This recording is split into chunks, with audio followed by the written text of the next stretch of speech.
Greetings, friends. King Charles III and his wife, Queen Camilla, are in Canada for a 2-day visit, during which Charles will give the throne speech in Parliament in Ottawa, the capital of Canada, tomorrow, Tuesday, which will begin Canada's parliamentary session.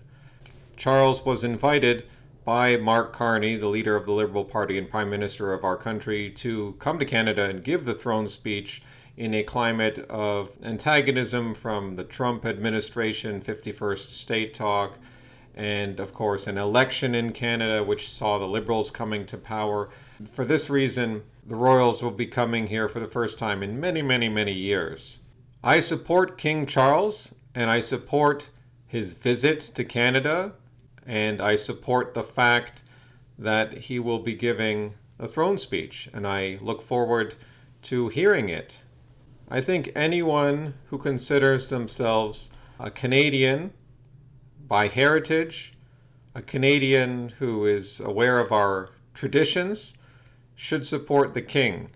People are going to get excited about Charles being a bad guy and being involved with the World Economic Forum, promoting Islam, and all these sorts of accusations you could hurl at him, some of which may be legitimate, some other accusations which may be sensational or false. That's not the point. The point is, he's our king. Monarchy is part of Canada's heritage. Canada is a constitutional monarchy. That's one of the main things that differentiates us from the United States. We should remember that. We should embrace that. It's funny that Liberal voters are more prone to support the monarchy in Canada than are Conservative or People's Party of Canada voters. That's not surprising because the right has been infected with libertarian ideas, Americanism, which seek to tear down these old traditions. We have a politician named Randy Hillier.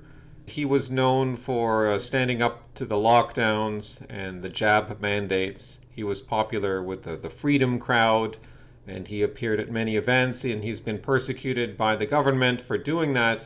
But they're going to be overly critical of authority figures, rightly or wrongly. But here we see Hillier responding to this visit of King Charles. Are Canadians immune from recognizing fraud? King Charles is adorned with medals and shining accoutrements, but not a single one of them was earned or justified. He has never acted heroically or with bravery or beyond the call of duty in defense of his subjects or realm. And then he says that all of the members of Parliament should consider renouncing their oath to the fraudulent monarchy, as he calls it. So that's the take that many people will have these days. You're a subject. Well, we want to be subjects, or at least I want to be subject, more of a reactionary worldview. I would not want to be a citizen. I would want to be a subject.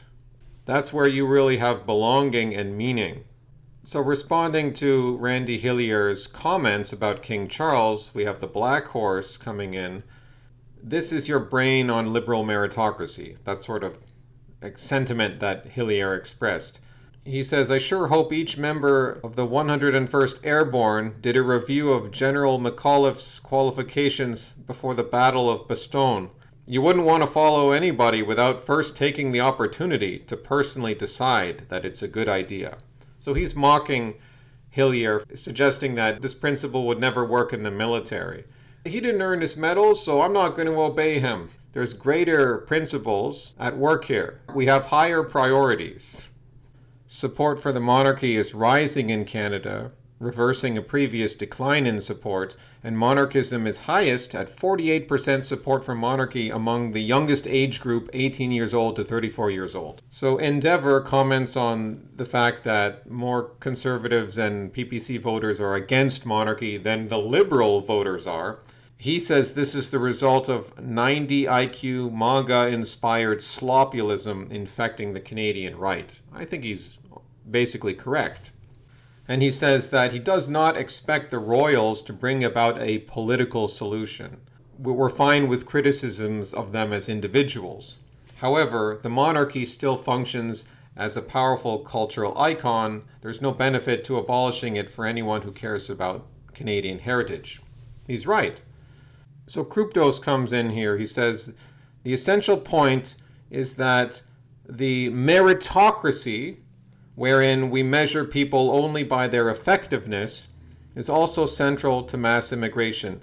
We express no loyalty to one's family or people beyond their pure functional merit.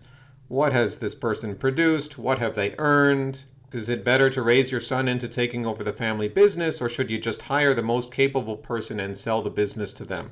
It is the mindset of the egalitarian technocrat who cannot abide the idea of natural hierarchies. He must look to tear down every symbol. Hillier is no doubt out there helping pull down the statues of John A. Macdonald because of accusations of racism now make him unworthy. I don't think Hillier is literally doing that, but I see the point that Krupdos is making. As a liberal, essentially, Hillier is participating in the revolution. Charles does not embody the archetype of the king the way we like, so therefore the whole edifice has to come down. Well, that's faulty reasoning. He's pointing it out. We don't like Charles. He's not perfect. He's done all these bad things. So bring the whole edifice down. By the way, in Orthodoxy, the priest can be corrupt. I mean, that's not good, but there's always corrupt priests. There's always priests that aren't the best people. But it's their office which must be respected. It's the sacraments which they administer, which are still valid, coming from even bad priests. We respect their office, their station, their position. We don't confuse that with the person themselves. This is a difficult idea for some people to grasp. Speaking of orthodoxy, one thing I like, which I learned about King Charles, is that he has a connection to orthodoxy. He's technically head of the Church of England, which is Anglican. And I'm reading here from an article by Sally Badel-Smith on Substack. His father was Prince Philip of Greece, who had been baptized into the Greek Orthodox Church. But when his father Philip married the future Queen Elizabeth II in 1947, Philip converted to Anglicanism, of course.